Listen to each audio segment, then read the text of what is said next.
Ispahani Mirzapur zero আওয়ারে আপনাদের সবাইকে আমন্ত্রণ জানাচ্ছি। আপনারা জানেন এই অনুষ্ঠানে আমরা সমসাময়িক একটি বিষয় নিয়ে আলোচনা করে থাকি। আজ আমাদের আলোচনার বিষয় রাজনীতি ও অন্যান্য প্রসঙ্গ। এই বিষয়ে কথা বলার জন্য দুজন সম্মানিত আলোচক আমাদের মাঝে স্টুডিওতে উপস্থিত হয়েছেন। তাদের সাথে পরিচিত হওয়ার আগে আপনাদের জানাতে চাই এই অনুষ্ঠানটি বৈশাখী টেলিভিশনের ভেরিফাইড ফেসবুক পেজ ও ইউটিউব চ্যানেলে সরাসরি সম্প্রচার হচ্ছে। চলুন দর্শক, অতিথিদের সাথে পরিচিত হয়ে নিই। আমার ডানে আছেন নাজমুল আশরাফ, প্রধান সম্পাদক টিভিএন 24। ধন্যবাদ আপনাকে। এবং তার পাশে আছেন ব্যারিস্টার এম সরওয়ার হোসেন, আইনজীবী, সুপ্রিম কোর্ট। আপনাদের দুজনকে আমন্ত্রণ জানাচ্ছি স্টুডিওতে। দর্শক, আলোচনায় যাব, তবে তার আগে চলুন জেনে নিই বৈশাখী টেলিভিশনের প্রধান প্রধান সংবাদ শিরোনাম। ট্রাইব্যুনালের আইনের সংশোধনীর খসড়ায় রাজনৈতিক দলের বিরুদ্ধে শাস্তির বিধান রাখেনি সরকার। অন্য আইনে বিচার হবে, উপদেষ্টা পরিষদে অনুমোদন। জুলাই আগস্ট গণহত্যা মামলায় সাবেক আইজিপি ও এনটিএমসির সাবেক মহাপরিচালক সহ ৮ জনকে কারাগারে পাঠিয়েছে ট্রাইব্যুনাল। ১ মাসে তদন্তের নির্দেশ। নির্বাচনী আইনের সীমাবদ্ধতা সরিয়ে প্রভাবমুক্ত দায়িত্ব পালন নিশ্চিত করা হবে। নির্বাচন কর্মকর্তাদের সঙ্গে বৈঠকে বলেছেন সংস্কার কমিশনের প্রধান। কে রাজনীতি করবে আর কে করবে না তা ঠিক করবে বাংলার জনগণ, বলেছেন বিএনপি মহাসচিব মির্জা ফখরুল।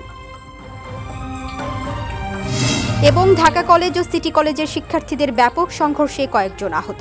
সন্ধ্যায় সেনাবাহিনী ও পুলিশ পরিস্থিতি নিয়ন্ত্রণে আনে।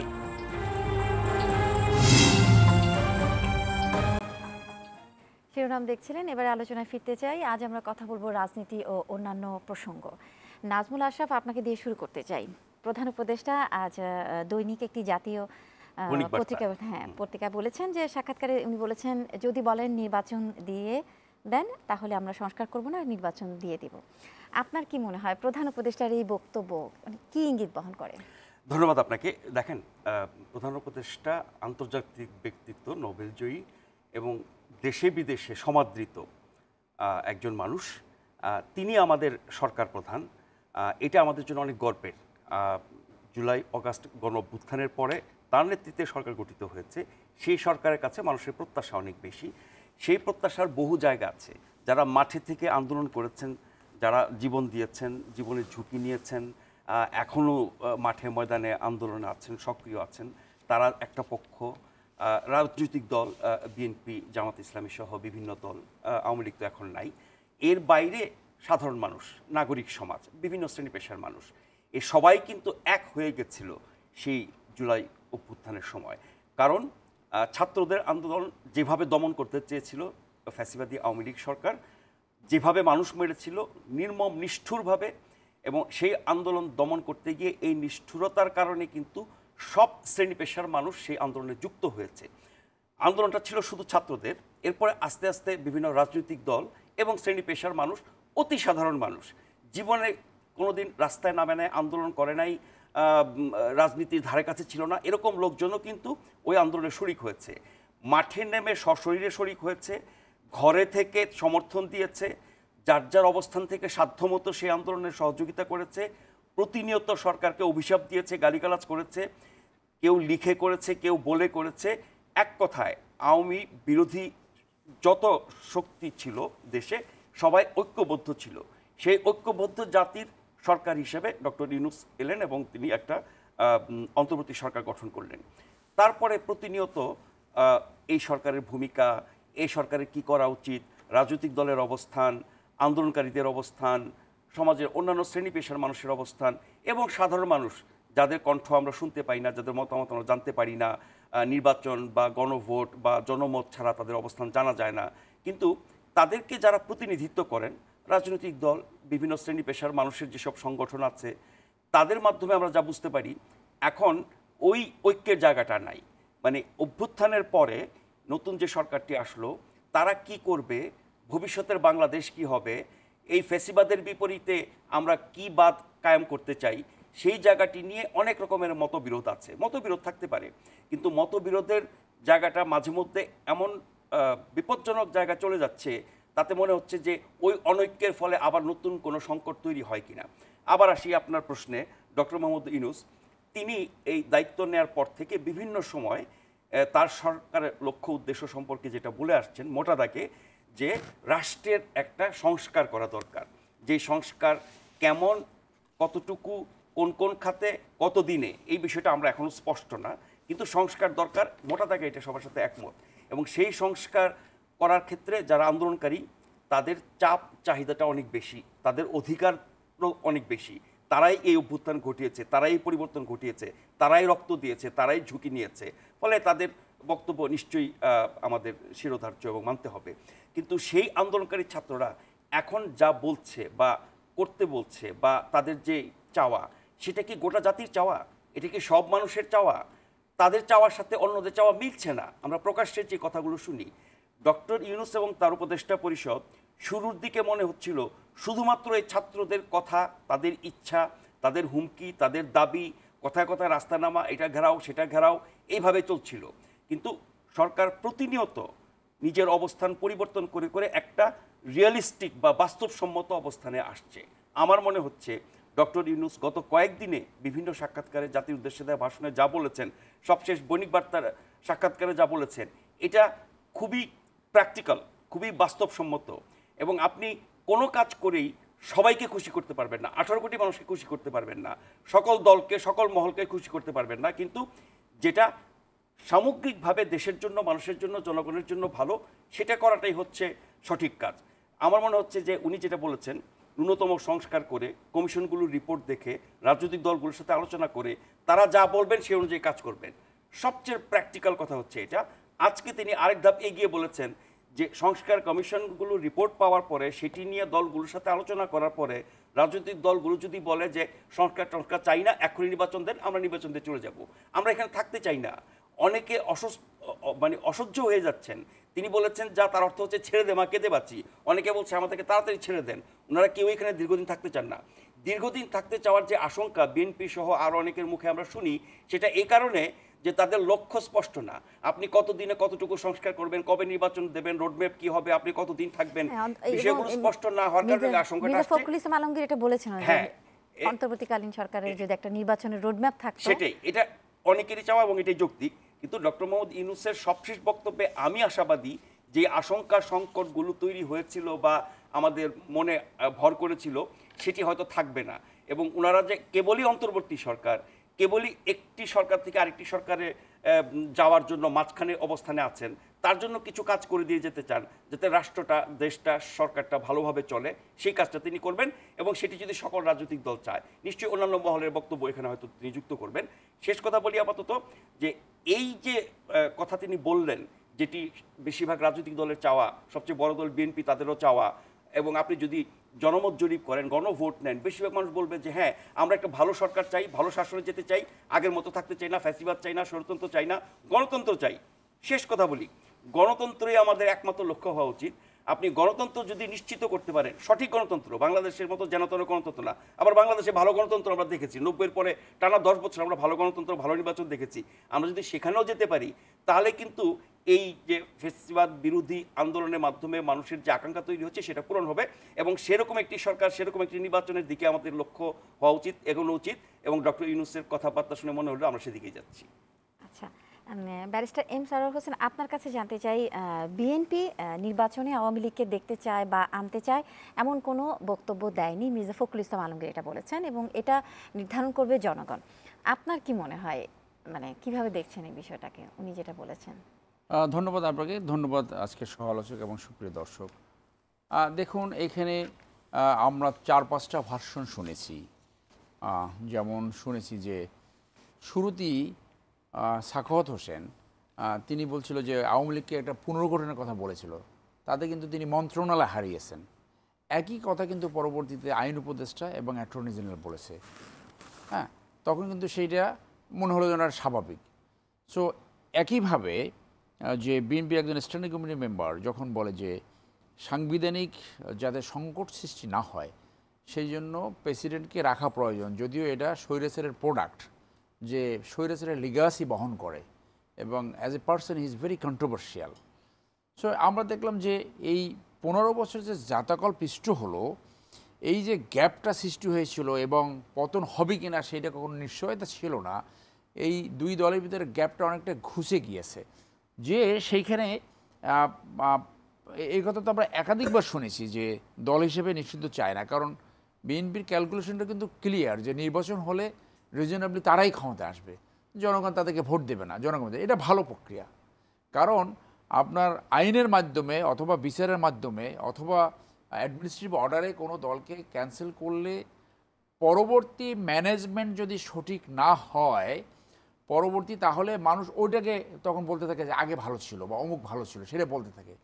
সেটা যেমন নাৎসি পার্টি যখন ব্যান করেছে, তারপরে নাৎসি পার্টির পক্ষে জার্মানির কোনো জনগণ কখনো দাঁড়ায় না, এই কারণে কারণ পরবর্তী রাষ্ট্র পরিচালনারা সেটা ফিল হয় নাই যে এই দল আসা উচিত।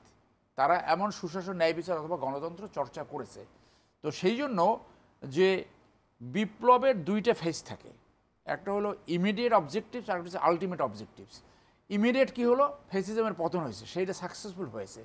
কিন্তু দ্বিতীয় ফেজ যেটা থাকে, যেটা বিপ্লবের উদ্দেশ্যকে সফল করা, that is always challenging, very much challenging. এবং পৃথিবীর অনেক জায়গায় বিপ্লব সফল হয় নাই। যেমন রোমানিয়া কিন্তু চসেস্কুর পতনের পরে একই জায়গায় ঘুরপাক খাচ্ছে। ইরাক অথবা লিবিয়া যদি বলেন, একই জায়গায় ঘুরপাক খাচ্ছে, তারা কিন্তু পুনর্গঠন হয় নাই। আবার পৃথিবীর অনেক দেশ যুদ্ধের পরে কিন্তু ভালো নেতৃত্ব পেয়ে পুনর্গঠিত হয়েছে। ওয়েস্টার্ন ইউরোপ, আমেরিকা, তারা ভালো নেতৃত্ব পেয়েছে। সো এইখানে এই যে সেকেন্ড ফেজটা বিপ্লবোত্তর ভেরি মাচ চ্যালেঞ্জিং, এবং সেই চ্যালেঞ্জ মোকাবিলা করতে গেলে যে বেনোভলেন্স দরকার, যে আমরা বলি না যে দুর্বৃত্তেই তো রাজনীতি আপনার মোকাবেলার জন্য, সেখান থেকে পরিত্রাণের উপায় হিসেবে যে একটা টাইমে একটা বেনোভলেন্স অটোক্র্যাট দরকার। সেইখানে লিমিটেড টাইমে স্টিম রুলিং দরকার হয়, যে খারাপ যে এলিমেন্টগুলো থাকে তাদেরকে ফেজ আউট করার জন্য। তো এই সরকারটা মনে হলো যেন একটা অত্যন্ত শান্তিপ্রিয় সরকার, একদম শান্তিপূর্ণভাবে ক্ষমতা হস্তান্তর করছে। মানে এই স্ক্যান্ডিনেভিয়ান কান্ট্রি আছে না, নরওয়ে, সুইডেন, ফিনল্যান্ড, ওরকম সব শান্তিপূর্ণভাবে, যার জন্য আমরা আনসার বিদ্রোহ দেখি, এই গার্মেন্টস দেখি, রাস্তাঘাট একদম অচল হয়ে গেছে। তো বিএনপির এই ভাষ্যটা যে তারা এই কথা বলেনি, যে প্রফেসর ইউনূসের এই ভাষ্য যে বিএনপি চাচ্ছে বলছি তারা নির্বাচনে আসবে, সেইটা এখন করছে, এইটা কিন্তু কন্ট্রোভার্সি আছে। এইটা বলা যায় last position, this is the last position. আবার পরিস্থিতির মোতাবেক কিন্তু মানে নতুন স্টেটমেন্ট আসতে হয়। তো সেইখানে আমি মনে করি যে বিপ্লবের যে উদ্দেশ্যগুলো, সেইগুলো ওই স্লোগানগুলোর ভিতরে কিন্তু আপনার বলা আছে। স্লোগানগুলো যদি আপনি রিড করেন, অনেক সোশ্যাল মিডিয়া আমরা দেখেছি, ভেরি মিনিংফুল। সেই জন্য আমি মনে করি যে নির্বাচন তো অবশ্যই হতে হবে, কিন্তু আপনি আবার দেখেন যে এই বিপ্লবোত্তর অথবা যুদ্ধোত্তর কোন দেশ কত সময় নিয়েছে রিকনস্ট্রাকশনের জন্য, আমি বলছি না যে সেইটাই। সো আপনি যদি এই 9/11-এর এক্সপিরিয়েন্সটা নেন, যে তারাও সংস্কারের কথা বলেছিল, কিন্তু দে হ্যাভ ফেল্ড করে কি হয়েছে, যে 9/11-এর পরে দেশ এমন একটা নিকৃষ্ট ব্যবস্থায় পড়েছে যে এই একটা ফ্যাসিজম সৃষ্টি হয়েছে। মানুষের ভয় ওখানে যে এরা যদি ফেল করে, এই অন্তর্বর্তীকালীন সরকার যদি ফেল করে, দেশ আবার ফ্যাসিজমে যাবে কি না, ফ্যাসিজমে যাবে কি যাবে না সেটা কিন্তু সময় বলে দেবে। বাট এই সংবিধানকে আপনি বহাল রেখে, যে সংবিধানের কিছুই মানা হয় না, আসলে একটা জগা খিচুড়ি হয়েছে। সংবিধান বহাল আছে, কিন্তু সংবিধান মেনে অনেক কিছু হয় নাই। এই পার্লামেন্ট রিজলভ বলেন, এই বা অ্যাডভাইজার, সেইটাও তো সংবিধানের কথাটা নাই, তো কিছুই নেই আসলে, কিন্তু সংবিধান বহাল আছে। তো সাংবিধানিক প্রভিশনস যদি বহাল থাকে, তাহলে যা হচ্ছে সেইগুলোই হবে। তো উচিত ছিল কি, তাহলে উচিত ছিল একটা প্রোক্লেমেশন করা। প্রোক্লেমেশন এবং সংবিধানের ভিতরে যদি কন্ট্রাডিক্টরি হয়, প্রোক্লেমেশন রিবেল। আসলে অলিখিতভাবে কিন্তু প্রোক্লেমেশনের মাধ্যমে অনেক কিছু হচ্ছে, কিন্তু সেইটা আপনার একটা ব্যবস্থা নেই, অর্থাৎ লিখিতভাবে আনা হয়নি। সেই জন্য যে আজকে এই যে একটা বিপ্লবী মোড যদি থাকতো, 3 মাসে কিন্তু অন্তত 100 জনের বিচার করা যেত। কীভাবে বিচার? শর্ট ট্রায়াল আমি বলছি না, যে বাইডেনের ছেলের বিচার হলো কি 1 মাসের ভিতরে, সে নর্মাল বিচার। আপনার ট্রাম্পের বিচার হলো কি 1 মাসের ভিতরে। চীনে দুধের সাথে মেলামাইন মিক্স করছিল, 3 মাসের ভিতরে বিচার করে তাকে ফাঁসি দিয়ে দিয়েছে। আজকে তারা যদি এই যে দুর্নীতিবাজ যেটা ছিল, মানে চরম দুর্নীতিবাজ, এই কামরুল ধরা পড়ছে কয়েকদিন আগে, এই কামরুল যে দুর্নীতি করছে, তাকে শর্ট ট্রায়াল করে অথবা কুইক ট্রায়াল করে যদি তার তার দুর্নীতি অর্জিত সম্পত্তি যদি যারা আহত হয়েছে, যারা নিহত হয়েছে, তাদের পুনর্বাসন এবং ক্ষতিপূরণের ব্যবস্থা করতে হবে, তাহলেও জনগণ বলতে যে একটা বিপ্লবী মোড আছে, সেগুলো তো করছে না। অত্যন্ত রুটিন এবং অত্যন্ত স্লো একটা প্রক্রিয়া যাচ্ছে। সেই জন্য অনেকের আশঙ্কা হচ্ছে যে this is going to fail. তো এইটা ফেল করলে পরবর্তী ব্যবস্থাপনা, যে আপনি দেখেন বিএনপি তো তাদের অনেক নেতাকর্মীকে নিয়ন্ত্রণই করতে পারছে না, যে আগে চাঁদা চাইতো একজনে, এখন চাই 3 জন, এই কথা। বিএনপি বলছে না, এটা বিএনপির নাম ভাঙানো হচ্ছে, কিন্তু এইটা তো পেপার পত্রিকা আসছে, শুধু চাঁদাবাজদের চেহারা পরিবর্তন হয়েছে, শুধু, আর তো কিছু পরিবর্তন হয় নাই, দ্রব্যমূল্য কমে নাই, রাস্তাঘাট একদম অচল হয়ে গেছে, কোনো কিছু ঠিকভাবে চলছে না। সো এই অন্তর্বর্তীকালীন সরকারের পপুলারিটি থাকতো, তারা যদি সুশাসন ন্যায় বিচার ডিসপেন্স করতে পারতো, সেই তো পারছে না। সেই জন্য মনে হচ্ছে যে এটা অত্যন্ত উইক এবং অত্যন্ত ভীতি, তাদের ভিতরে একটা ভয় ঢুকে গেছে। এই ইতিমধ্যে তো আমরা টেলিকনভারসেশনে কয়েকটা ডায়লগ শুনলাম, যেটা যে কোনো স্বৈরাচারী সরকার একই ঘটনা ঘটায়। স্বৈরাচারী সরকারের পতন হলে 2টা ঘটনা ঘটে, আইদার দেশে বিচার হয়ে তার বিচার হয়, অথবা জনরোষে নিহত হয়, সেকেন্ড ফেজে পালিয়ে যায়। এখানে সেকেন্ড ঘটনাটা ঘটছে, পালিয়ে যখন যেতে পারে তখন কিন্তু মরার একদিন পর্যন্ত ওইরকমই করবে, এই ভয় দেবে, এইটা করবে, ওইটা করবে, এমনকি উদাহরণ আছে ফেরতও আসছে। সো এইটা মনে হচ্ছে যে যারা এখন সরকার চালাচ্ছে, এইটা একটা ওই যে এনজিও চিটাগং গভর্নমেন্ট তো বলছে, তো প্রফেসর ইউনুস সাহেব ওয়াল ব্রান্ড ইকোনমিস্ট, কিন্তু রাষ্ট্র চালাবার অভিজ্ঞতা ওনার নাই, এবং রাষ্ট্র চালাবার যে টেম্পারামেন্ট, যে স্পিরিট, সেই স্পিরিট তার ভিতরে নাই। সে একটা শান্তিপূর্ণ মানুষ, একদম দাদা টাইপের মানুষ আর কি।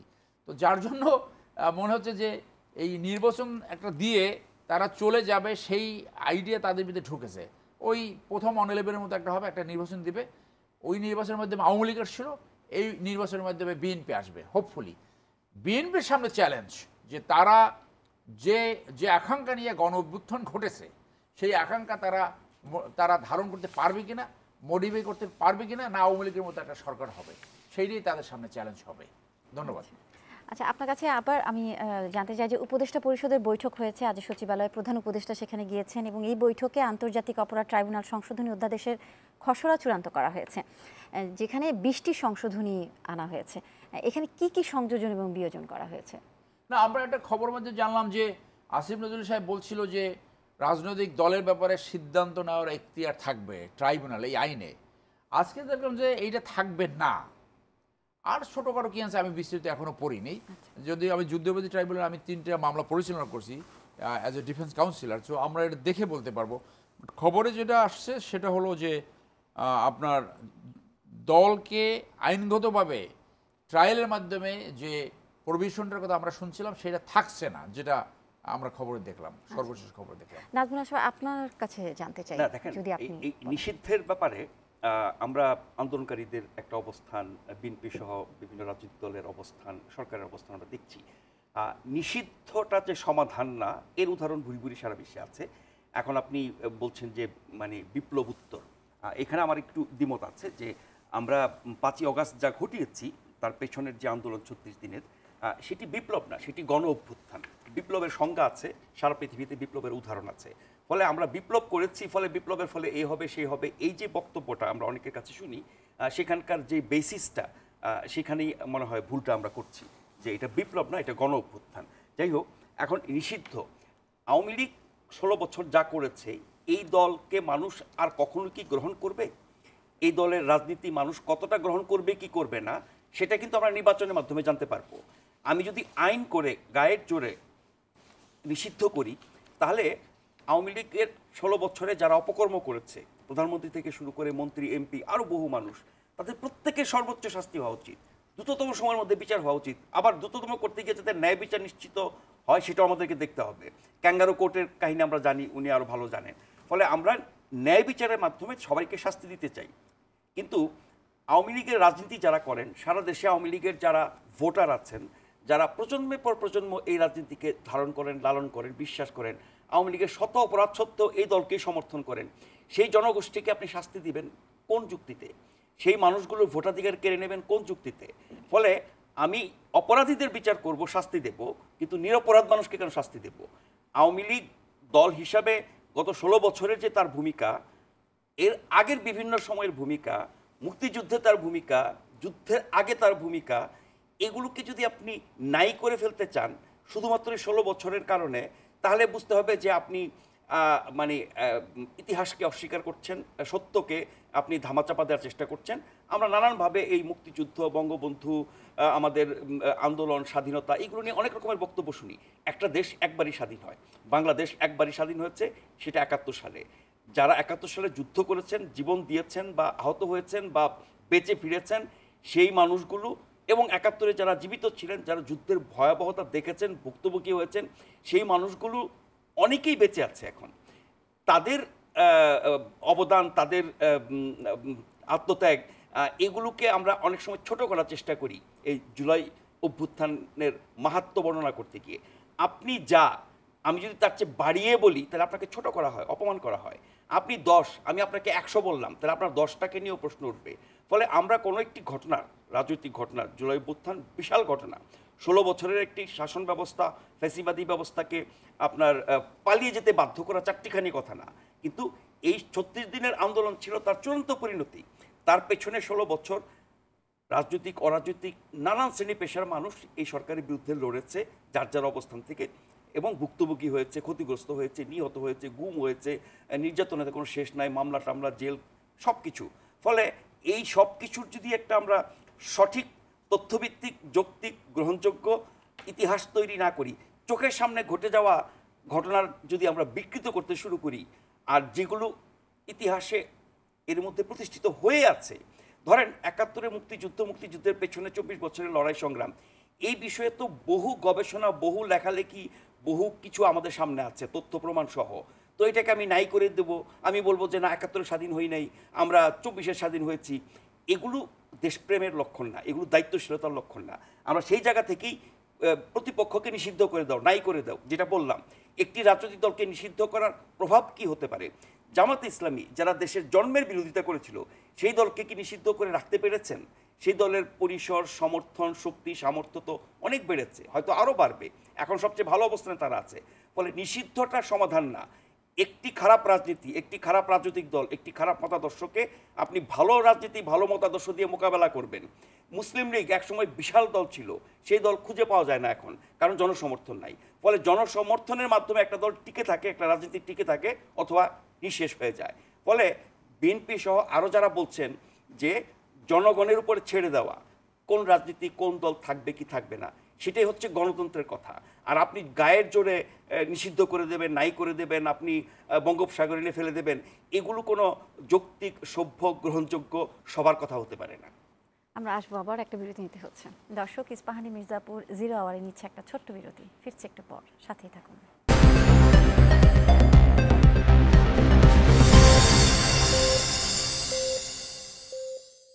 আপনারা দেখছেন ইস্পাহানি মির্জাপুর 0 আওয়ার। বিরতির পর ফিরে এলাম, আমরা কথা বলছি রাজনীতি ও অন্যান্য প্রসঙ্গ নিয়ে। ব্যারিস্টার এম সারোয়ার হোসেন, আপনার কাছে যেতে চাই। আজকে জুলাই আগস্টের গণহত্যার ঘটনায় মানবাধিকারের অপরাধের মামলায় সাবেক পুলিশ প্রধান সহ 8 জনকে গ্রেফতার দেখিয়ে কারাগারে পাঠিয়েছে ট্রাইব্যুনাল। অভিযুক্তদের কথা বলতে গিয়ে চিফ প্রসিকিউটর বলেছেন তাদের নির্যাতনের নির্মমতা নাৎসি নির্যাতনের ভয়াবহতাকে হার মানিয়েছে। পুরো বিষয়টা সম্পর্কে আপনার মতামত জানতে চাই। চিফ প্রসিকিউটর এভাবেই আসলে বর্ণনা করেছেন জুলাই আগস্টের গণহত্যার বিষয়টাকে। না, অবভিয়াসলি মানবতা বিরোধী অপরাধ হয়েছে, যে অপরাধগুলো সেইটা বলতে গিয়ে সেই বসনিয়া হার্জেগোভিনার একটা উদাহরণ টেনে এনেছে। কিন্তু বসনিয়া হার্জেগোভিনা এটা একটা মেসিভ ছিল, যে মুসলমানদেরকে নিধন ছিল, এবং সেটার টোটালি গণহত্যা ছিল, এবং সেটা আন্তর্জাতিক অপরাধ ট্রাইব্যুনালে তাদের বিচার হয়েছে। তো এখানে মানবতা বিরোধী অপরাধ হয়েছে, যে ওই ঠিক এক্স্যাক্টলি যে বসনিয়া হার্জেগোভিনার মতো হয়েছে তা না।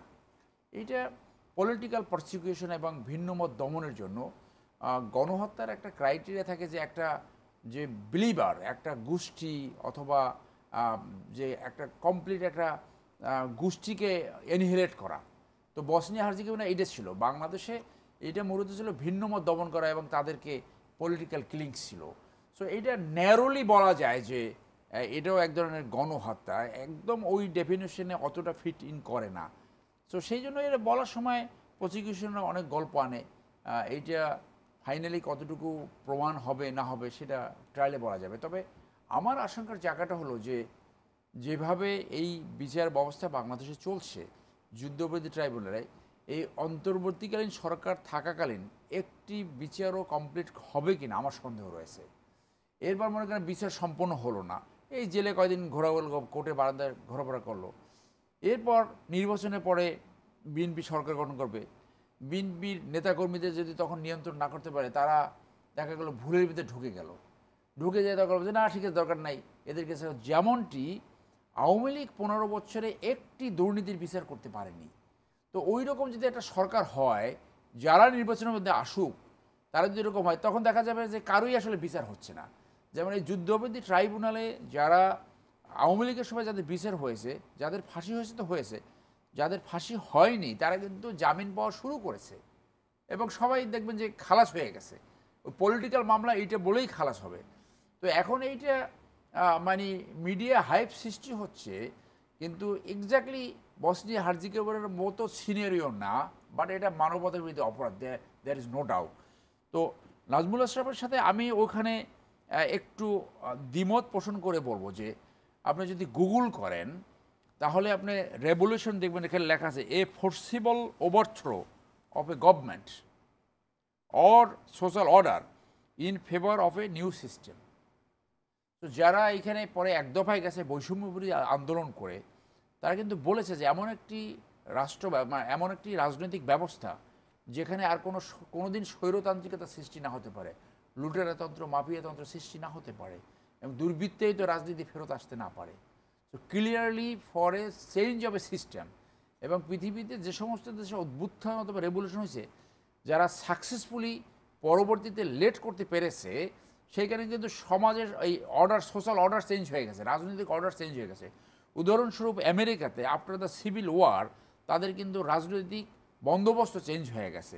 বলশেভিক রেভলিউশনের পরে কিন্তু রাশিয়াতে চেঞ্জ হয়ে গেছে, ফ্রেঞ্চ রেভলিউশনের পরে কিন্তু ফ্রান্স চেঞ্জ হয়ে গেছে, আর ইসলামিক রেভলিউশন অফ ইরান সেইটার পর কিন্তু তারাও চেঞ্জ হয়ে গেছে। আর চেঞ্জ হয় নাই যেখানে ফেল করেছে। সো সেইটি যে আমাদের এই জাতি এই স্যাক্রিফাইসের পরে যে 1971 সালের পরে প্রত্যেকটা সরকারকে মোটামুটি ফোর্সিবল তাদেরকে আউট করতে হয়েছে, শান্তিপূর্ণভাবে ক্ষমতা হস্তান্তর হয়েছে বলে ওই রকম কোনো নাই। যদি 2001 সালকে বলা হয় করা হয়েছে, কিন্তু সেখানেও যে হেরে যাবে সে বিজয়ীকে অভিনন্দন জানাবে, সেই কালচার কিন্তু এখানে ডেভেলপ হয়নি। সো এখন পর্যন্ত ওই রাজনৈতিক কালচার সৃষ্টি হয়নি যে জনগণের ম্যান্ডেট যাকে দেবে সেইটাকে মেনে নেওয়ার যে কালচার সেইটা আসেনি। তাহলে যদি এইটাই যে ফেজ চলছে বিপ্লবোত্তর অথবা রেভলিউশন উত্তর যেটাই আপনি বলেন না কেন, এই ফেজ না হলে ওই 11 পরে ওইটা রিপিট হবে কি না সেইটা কিন্তু একটা বড় ধরনের আশঙ্কা আমাদের ভিতরে সৃষ্টি হয়েছে, জনগণের ভিতরে। সেইটাই কিন্তু এই ছেলেপান বলা শুরু হয়েছে। এবং জেনজি যে আপনার জেনারেশন, তারা যে ছেলেটা এই যে বললো যে সিভিল ওয়ার হতে পারে, ওর পারসেপশন থেকে ও বলেছে যে ওল্ডারলি এবং যে ইয়াং এদের যে চিন্তাভাবনার যে গ্যাপটা, এই গ্যাপটা ব্রিজ হচ্ছে না। যে 91 সালের যে ছাত্র আন্দোলনের মাধ্যমে যে এরশাদের পতন হয়েছিল, সেই যে স্পিরিটটা, সেই যে উদ্দেশ্যগুলো, সেইগুলো তো সফল হয় নাই। দেশ ক্রমান্বয়ে স্বৈরতান্ত্রিকতা থেকে চরম স্বৈরতান্ত্রিকতা দিয়ে শেষ পর্যন্ত ফ্যাসিজম সৃষ্টি হয়েছে।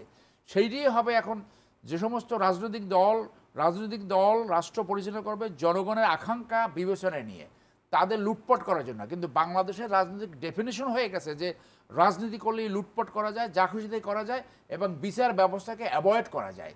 সেই রাজনীতি, সেই দুর্বৃত্তায়িত রাজনীতি যাতে ফেরত না আসে, সেইটাই হলো এদের সামনে চ্যালেঞ্জ, যারা এখন দ্রুত নির্বাচন যাচ্ছে। আমি মনে করি যে দ্রুত নির্বাচন হলে ওই আকাঙ্ক্ষা থেকে যাবে যে যারা সরকারে আসবে তারা স্বৈরতান্ত্রিকতা প্রত্যাহার করতে পারবে, স্বৈরতান্ত্রিকতা থেকে দূরে থাকতে পারবে। That will be big challenge. আমি বললাম যে সেই চ্যালেঞ্জটা হবে এই যে আমি বিএনপি উদাহরণ দিয়েই বলি যে বিএনপি যে নেতৃত্ব আছে তাকে বিএনপির ভিতর থেকে কেউ কি সমালোচনা করার সাহস রাখে বা সমালোচনা করার কি সিস্টেম আছে, সমালোচনা করার কালচার ডেভেলপ করেছে বা করবে? The answer is no. তো ক্ষমতায় গেলে কি হবে? এখন যে তৈলাক্ত ব্যবস্থাটা হচ্ছে, এই তৈলাক্তের পরিমাণটা আরও বেড়ে যাবে। আর সেই সাথে যদি এই সংবিধান থাকে যেখানে সমস্ত ক্ষমতা প্রধানমন্ত্রীর হাতে নিহিত, ব্যালেন্স অফ পাওয়ার যদি আপনি না করেন প্রেসিডেন্ট এবং প্রাইম মিনিস্টার, আর্টিকেল 70-কে যদি আপনি বা অ্যামেন্ড না করেন, আপনি যদি এই যে আপার হাউস না করেন এবং দলের ভিতরে যদি শুদ্ধি অভিযান পরিচালনার যদি সিস্টেম না থাকে, তাইলে আপনি you can be almost sure ওইটা স্বৈরতান্ত্রিকে তার যাবে, ডিগ্রি ভেরি করতে পারে। অর্থাৎ সেই আশঙ্কাটাই এখন আমি মনে করি যে যারা সচেতন মানুষ তাদের ভিতরে এই আশঙ্কাটা এখন বিরাজ করছে। নাজমুল সাহেব, আচ্ছা আপনার কাছে জানতে চাই যে নির্বাচন ব্যবস্থা সংস্কারের গঠিত যে কমিশন, আজ হচ্ছে একজন সাবেক নির্বাচন কমিশনার এবং কমিশনের কর্মকর্তাদের সাথে মত বিনিময় করেছে। কমিশন যেন প্রভাবমুক্তভাবে কাজ করতে পারে সংস্কারের মাধ্যমে, সেটা নিশ্চিত করতে বলেছেন ইসির কর্মকর্তারা। কিন্তু এই প্রশ্নটা তো মাঝে মাঝেই আমরা দেখতে পাই, প্রভাবমুক্ত থেকে নির্বাচন কি আসলেই সম্ভব? সেই সংস্কৃতি কি আমাদের মধ্যে আছে? কি মনে করেন?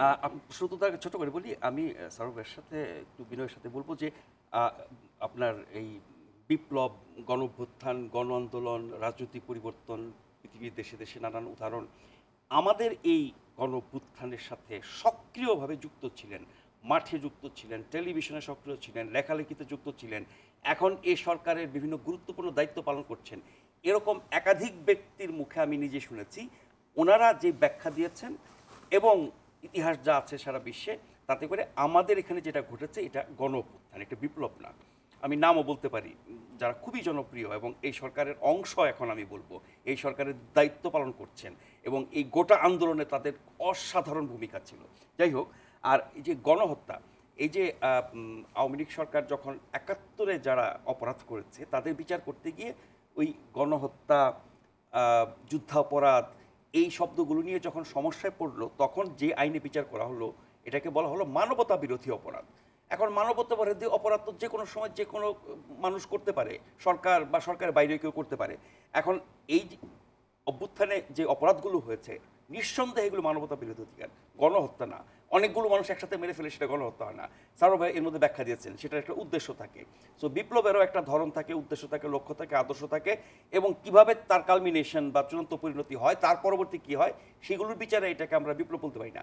কিন্তু এই যে বললাম যে গ্লোরিফাই করতে গিয়ে আমরা যাতে ডিস্টোর্ট না করি, ইতিহাস নষ্ট না করি, পরবর্তী প্রজন্মের কাছে সঠিক বার্তাটা যাতে আমরা দিতে পারি, সেটা আমাদের লক্ষ্য হওয়া উচিত। আপনি বলছেন নির্বাচন কমিশন প্রভাবমুক্ত থেকে কাজ করা। আমরা ৯১-৯৬ এরপরে আরও দুটো তত্ত্বাবধায়ক সরকারের অধীনে হয়েছে, সে দুটো আগে দুটোর চেয়ে একটু সমস্যা ছিল। আমি ৯১ এবং ৯৬ সালে যে তত্ত্বাবধায়ক সরকার অধীনে নির্বাচন হয়েছে, এখন পর্যন্ত এর চেয়ে ভালো নির্বাচন বাংলাদেশে হয়েছে, হয় নাই। ওই দুটি সরকারের অধীনে যে নির্বাচন কমিশন কাজ করেছে তারা কি প্রভাবমুক্ত হয়ে কাজ করে নাই? করেছে। তার মানে আপনার এক্সিস্টিং সিস্টেম যদি আপনি ঠিকমতো বাস্তবায়ন করেন, আপনি যদি ম্যানুপুলেট না করেন, নির্বাচনের নামে যাতাখুশি না করেন, একতরফা নির্বাচন না করেন, প্রতিপক্ষকে ধ্বংস করে না ফেলেন, তাহলে যা কিছু আমাদের আছে, রাষ্ট্র কাঠামো, আইন কানুন, সংবিধান ব্যবস্থা, এটা দিয়েই ভালো নির্বাচন, ভালো গণতন্ত্র, ভালো শাসন, অন্তত আগের চেয়ে অনেক ভালো শাসন নিশ্চিত করা সম্ভব। সেই উদাহরণ আমাদের আছে, সেই অর্জন আমাদের আছে। ফলে আমরা আমূল পরিবর্তন করতে গিয়ে অবাস্তব চিন্তা যাতে না করি, এবং সেই আমূল পরিবর্তন তো আমি আপনি উনি চাইলে তো হবে না, সারা দেশের মানুষ চাইতে হবে। আমাদের মৌলিক প্রশ্ন হওয়া উচিত, আমরা কি গণতন্ত্রে বিশ্বাস করি নাকি আমরা অন্য গণতন্ত্রে যেতে চাই? এখন যা কিছু হচ্ছে, অনেকগুলো ঘটনাকে ব্যাখ্যা করলে এটাকে উন্মাদতন্ত্র বলা যায়। আপনার শক্তি দিয়ে, সাহস দিয়ে, দেশপ্রেম দিয়ে, লক্ষ্য উদ্দেশ্য পূরণের জন্য মাঠে নেমে অকাতরে জীবন দিয়ে সরকার পতন ঘটানো যায়, কিন্তু ওই একই শক্তি দিয়ে আবার আপনি একই মনোভাব নিয়ে, একই চিন্তাভাবনা, একই আচরণ দিয়ে কিন্তু আবার দেশকে স্থিতিশীল রেখে মানুষের কল্যাণ করে স্বাভাবিক অবস্থা তৈরি করে দেশ চালানো যায় না। এটা যারা সরকার আছেন তারা বুঝতে পারছেন। ফলে আমরা ওই আন্দোলনকারীদের যে সেন্টিমেন্ট, সেটাকে আমরা সম্মান জানিয়ে বলছি যে আন্দোলনের একটা বাস্তবতা ছিল, আন্দোলন পরবর্তী এখন একটা বাস্তবতা, আমরা সামনে যেতে চাই, সেটা একটা বাস্তবতা। সেই অনুযায়ী ভাবলে ভালো হয়। উনি একজন উপদেষ্টার কথা যেটা বললেন, যে একজন উপদেষ্টা, অতি গুরুত্বপূর্ণ উপদেষ্টা সরকারের, যাকে তাত্ত্বিক বলা হয়, মাস্টার মাইন্ড বলা হয়, এই আন্দোলনের পেছনে এবং এই সরকারের পেছনে এবং প্রধান উপদেষ্টার পেছনে অনেক বড় মাথা, ব্রেন বলা হয়, সেই মানুষটা যখন এমন বক্তব্য দেন, যেটির বিশ্লেষণ অনেকেই করেছেন সাংবাদিকদের মধ্যে, যে এটা এক ধরনের গৃহযুদ্ধের উস্কানি। এখন প্রজন্মের সাথে প্রজন্মের ব্যবধান, প্রজন্মের সাথে প্রজন্মের পার্থক্য, বিরোধ, এগুলো পৃথিবীর কোথায় নাই। ইতিহাসে সবসময় সব দেশে সব জায়গায় ছিল, বাংলাদেশেও আছে। এখন প্রজন্মের ব্যবধান আপনি গৃহযুদ্ধের মাধ্যমে নিঃশেষ করবেন, রক্তক্ষয়ী যুদ্ধের মাধ্যমে আপনি নিষ্পত্তি করবেন, এটা কি হতে পারে? এখনকার প্রজন্ম, তাদের অসাধারণ মেধা, তারা বৈশ্বিক নাগরিক, তাদের চিন্তা ভাবনা সব কিছুই বৈশ্বিক, তাদের পড়ালেখা, জ্ঞান, গরিমা, প্রযুক্তি জ্ঞান সব কিছু অনেক বেশি, কিন্তু আগের প্রজন্মের পরেই তো তারা এসেছেন। আমি আমার বাপকে অস্বীকার করছি, আমার দেশের জাতীয় নেতাদেরকে অস্বীকার করছি, আমার দেশের জন্মকে অস্বীকার করছি, তাহলে আমি কি? আমি জারজ। তো এই ধরনের ভয়ঙ্কর চিন্তা ভাবনা আমাদের তরুণ প্রজন্মের মধ্যে কারা ঢোকাচ্ছে, কারা তাদেরকে উস্কানি দিচ্ছে, আমার মনে হয় সেই জায়গাটিতে আমাদের মনোযোগ দেওয়া দরকার। নাজমুল আশরাফ, আমরা আসবো, আবার একটা বিরতি নিতে হচ্ছে। দর্শক, ইস্পাহানি মির্জাপুর 0 আওয়ার দেখছেন, নিচে একটা ছোট্ট বিরতি, ফিরছে একটু পর, সাথেই থাকুন।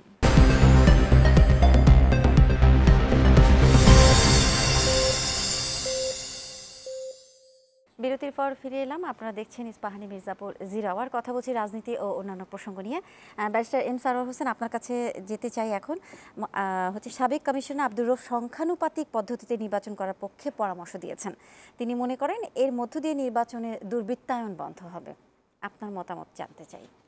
সংখ্যানুপাতিক নির্বাচনের এটা আব্দুর রউফ সাহেব না, আরও অনেকে বলেছে, কিন্তু এইটা বড় দলগুলো বিশেষ করে বিএনপি এটাকে প্রত্যাখ্যান করেছে। তাতে এইরকম একটা ব্যাখ্যা আমরা দেখলাম যে পতিত আওয়ামী লীগ এইটার মাধ্যমে বেনিফিট পেতে পারে, সেই জন্য সোফর আইনও এটা বিএনপি গ্রহণ করেনি। সো এটা পৃথিবীর অনেক দেশে আছে যে ছোট দলগুলো যাতে রিপ্রেজেন্টেশন থাকে সেটার সুযোগ সৃষ্টি হবে, এবং এইটা একটা আপনার ভালো সিস্টেম হতে পারে যদি বড় দলগুলো গ্রহণ করে। কিন্তু এর বাইরে আরও অনেক ব্যাপার আছে যেটা বড় রাজনৈতিক দলগুলো এক হওয়া উচিত। এই বিফোর দ্য প্রফেশনাল রিপ্রেজেন্টেটিভ, মনে করেন লেজুর ভিত্তিক ছাত্র পলিটিক্স, এটা নিয়েও বড় দলগুলোর ভিতরে একমত হওয়া উচিত, কারণ ওইটা নিয়ে অনেক আলোচনা হয়েছে। যার জন্য এই ইস্যুটা আমার কেন জানি মনে হচ্ছে যে আলটিমেটলি এই দাবিটা আসলে মানবে না। মানে কারণ এখন যারা ক্ষমতায় যাওয়ার জন্য একেবারে প্রস্তুত, মানে knocking at the door power, going to the year, so ওইটা জানবে না। তারা এখন বিএনপির একটা অংশ মানে ইলেকশনের জন্য বিবর হয়ে গেছে কখন তারা সরকার গঠন করবে। এখন যে অন্তর্বর্তীকালীন সরকার, এটার কিন্তু সবচেয়ে বড় বেনিফিশিয়ারি বিএনপি, সবচেয়ে বড়, যুক্তিসঙ্গতভাবেই, কারণ 15 বছর সাফার করছে, আমি নিজেও সাফারার। তো এইটা ওই দাবিটা ভালো দাবি আমি মনে করি, কিন্তু এই মুহূর্তে ওইটা ইমপ্লিমেন্ট হবে বলে আমি মনে করি না। নাজমুল আশরাফ, আপনি কিভাবে এটাকে? না, এটা আমি সারাবের সাথে একমত। এই সংখ্যানুপাতে হলে হবে কি, সঠিক প্রতিনিধিত্ব হবে, ছোট দলগুলো আপনার বেশি সুবিধা পাবে এবং সংসদে অনেক বেশি বৈচিত্র্য থাকবে। মানে আমাদের 18 কোটি মানুষের দেশে 12 কোটি ভোটার। এখন 12 কোটি মানুষ কিন্তু যদি ভোট দেয়, 12 কোটি দেয় না, অনেক কম দেয়, 70-80% দেয়, কিন্তু যারা ভোট দিয়েছেন তাদের সবার মতের প্রতিফলন সংসদে বা সরকারে পড়ে না। এই সংখ্যানুপাত করলে সেটা হবে। মানে আপনি 5 লাখ লোকের সমর্থন পেয়েছেন, ভোট পেয়েছেন, আমি 5 লাখ একজনের পেয়েছি, আপনি 0, আমি হিরো। এটা তো আসলে জনপ্রতিনিধিত্ব হয় না, ক্ষমতায়ন হয় না জনগণের। সেদিক থেকে আমি এটার সাথে একমত, এটা হওয়া উচিত। ছোট দলগুলো আসা শুধু তাই না, মানে প্রত্যেকটা দলই কিন্তু তার জনসমর্থন অনুযায়ী আসন পাবে। মানে অনেক আসনে হেরে যায় অনেক ভোট পেয়ে, এবং হেরে গেলে পরে ওদের কোনো অবস্থানই থাকে না, আমরা দেখি তারা 0 হয়ে যায়। আর যেটা সারো ভাই বলছিলেন যে দুর্বৃত্তায়নের রাজনীতি, আমরা এটা নিয়ে বহু বছর ধরে কথা শুনে আসছি। একসময় বাম রাজনৈতিক দলগুলো বলতো দুর্বৃত্তায়নের অর্থনীতি, দুর্বৃত্তায়নের রাজনীতি, দুর্বৃত্তায়নের শাসন ব্যবস্থা, এগুলো আস্তে আস্তে এখন সবার বক্তব্য হয়ে গেছে। এখন দুর্বৃত্তায়ন কারা কিভাবে করে সেটা দূর করলেই তো হয়। অর্থনৈতিক দুর্বৃত্তায়নের মাধ্যমে রাজনৈতিক দুর্বৃত্তায়ন হয় না, রাজনৈতিক দুর্বৃত্তায়নের মাধ্যমে অর্থনৈতিক দুর্বৃত্তায়ন হয়। রাজনীতি এবং অর্থনীতি এই দুটো জায়গায় যদি আমরা কিছুটা সংস্কার আনি, পরিবর্তন করি, তাহলে হয়তো এগুলো হবে। আর সবচেয়ে বড় কথা, আপনি সংস্কার করলেন, সব কিছু বদলে ফেললেন, সিস্টেম বদলালেন, সংবিধান বদলালেন, আইন বদলালেন, মানে আমূল পরিবর্তন ঘটিয়ে ফেললেন, কিন্তু যে মানুষগুলো বসলো সেগুলো আগের মতোই মানুষ, তাহলে তো কোনো লাভ নাই। কারণ যেই ব্যবস্থা আমাদের ছিল বা আছে তাতেও ভালো ফল পাওয়ার উদাহরণ আছে যখন ভালো মানুষ বসছে, খারাপ ফল পাওয়ার উদাহরণ আছে যখন খারাপ মানুষ বলছে। ফলে মানুষগুলো পরিবর্তন, তাদের সংস্কার, মাথার সংস্কার বেশি আগে দরকার, সেই জায়গাটা আমাদের একটা গুরুত্ব দেওয়ার ব্যাপার আছে। ছাত্র রাজনীতির ব্যাপারে আমি একমত। আমি বহু বছর বিভিন্ন উপলক্ষে আমি বলেছি যে ছাত্র রাজনীতি বাংলাদেশে থাকারই দরকার নাই। মানে যেই ধরনের ছাত্র রাজনীতি আমরা দেখছি, ছাত্র রাজনীতির গৌরব উজ্জ্বল ইতিহাস, 52, 71, 68 বা অনেক কিছু বলা হয়, সবই ঠিক আছে, 90 পর্যন্ত ঠিক আছে। 90-এর পরে আর এই 24-এর আগ পর্যন্ত ছাত্রদের কি অবদান ছিল দেশের সমাজের স্বার্থে? এবার 24-এ এসে ছাত্ররা আবার আরেকটা বড় ধরনের ভূমিকা রেখে তারা দেখিয়ে দিল যে ছাত্ররা কত বড় শক্তি। রাষ্ট্রের প্রয়োজনে, সংকটের মুহূর্তে জনগণের পাশে দাঁড়িয়ে তারা অনেক বড় ভূমিকা রেখেছে, অনেক বড় ত্যাগ স্বীকার করেছে। কিন্তু আন্দোলন পরবর্তী সব কিছুই যদি তাদের কথা অনুযায়ী হয় বা তাদের কথার বাইরে কেউ গেলে তারা সেটা মানবে না বা তাদেরকে প্রতিপক্ষ বা শত্রু ভাবা হবে, তাদের সাথে আপনি যুদ্ধ করবেন, এটাও কিন্তু সঠিক মনোভাব না। সেই জায়গাটা তাদের একটু ঠান্ডা হওয়া দরকার, রক্ত প্রপান, এই জন্য এটা হয়। আর দুর্বৃত্তায়নের রাজনীতি, সঠিক গণতন্ত্র, সঠিক নির্বাচন, সঠিক শাসন ব্যবস্থা, বিচার ব্যবস্থা, এগুলোর জন্য কি কি করতে হবে এই কথা আমরা বহু বছর ধরে বহু মানুষের কাছে শুনে আসছি। আবার কমিশনগুলো কাজ করছে, তারা নিশ্চয়ই আরও সুচিন্তিত মতামত দেবে। সেগুলোর বাস্তবায়নটা হচ্ছে বড় কথা। আপনাকে আমি খুব ভালো খাবার সুন্দর প্লেটে বেড়ে দিলাম, আপনি খেলেন না কারণ আপনার ভালো খাবার পছন্দ হয় না, তাহলে তো আপনার সমস্যা তো খাবারের না। সেই জায়গাটা আমাদের একটু ভাবা দরকার। আর শুদ্ধিকরণের জন্য একটা ঐক্যমত দরকার।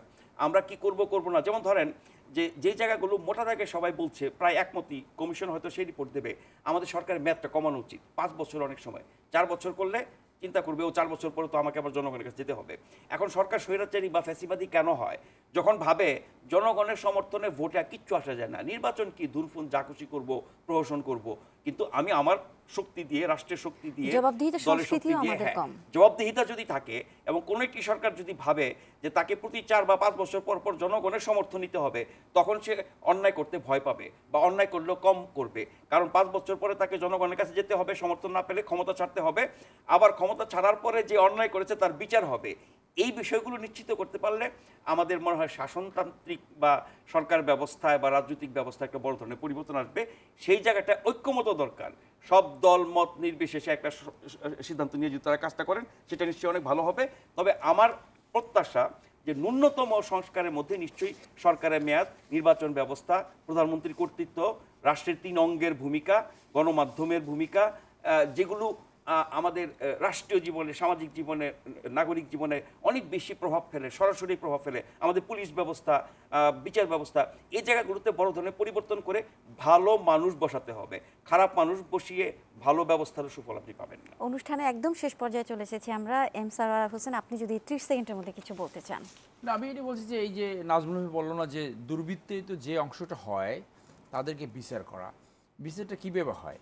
আমরা ভালো দেশ সমিতি দেখি যে দলই তাদের বিরুদ্ধে ব্যবস্থা নেয়, যে কোনো অনৈতিক কাজ করে। যে ব্রিটেনের একজন স্বরাষ্ট্রমন্ত্রী তার বাসায় একজন মেড সার্ভেন্ট আনার জন্য ভিসা অফিসে একটা ফোন দিয়েছিল, ওইটাকে অ্যাবিউজ অফ পাওয়ার ধরা হয়েছে এবং হি লস্ট হিজ জব। এইভাবে তারা নিয়ন্ত্রণ করে, ওইটা তো এই দেশে কোনোদিন আশা করতে পারবে না। সেটা গেলো দল, কিন্তু কোনো বিচারও তো সঠিক হয় না। আপনি দেখেন যে সত্যিকার একটা দুর্নীতিবাজদের বিচার হয়েছে কিনা একটু দেখান তো। পলিটিক্সের সাথে জড়িত দুর্নীতি করছে, একজনেরও বিচার হয়নি, একজনেরও না। ছোটোখাটো কিছু বিচার হয়, কিন্তু যারা রাজনৈতিক প্রভাবশালী মানেই আপনি সৎ হাতে গোনা একজন পাবেন কিনা আমার ডাউট আছে দুর্নীতি করলো।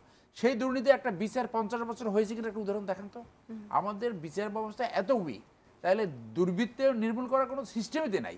তার মানে কি এক দুর্বৃত্তায়ন থেকে আর এক দুর্বৃত্তায়ন, তার মানে এই দেশের জনগণের যে অবাগা সেই অবাগাই থেকে যাবে।